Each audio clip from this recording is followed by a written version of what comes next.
बिस्मिल्लाहिर्रहमानिर्रहीम। अस्सलाम वालेकुम। ये कैसी हैं आप? उम्मीद है इंशाल्लाह ठीक होंगे। और आज मैं एक चीज़ दिखाने लगी हूँ कि मैं अबाया लेके आई थी अपना, और उसको मैंने थोड़ी सी डिज़ाइनिंग की।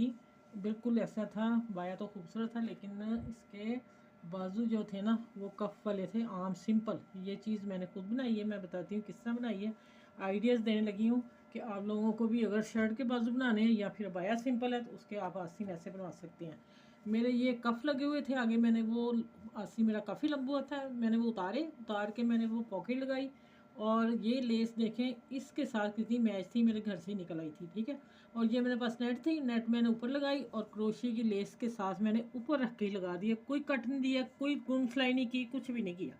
नेट रखी, ऊपर शटल लेस रखी और लगा दी। आगे से ये भी मैंने वही अंदर फोल्ड करके ऊपर लेस रख के लगा दी। जो इस लेस से बची 1 मीटर था मेरे पास, ये भी इस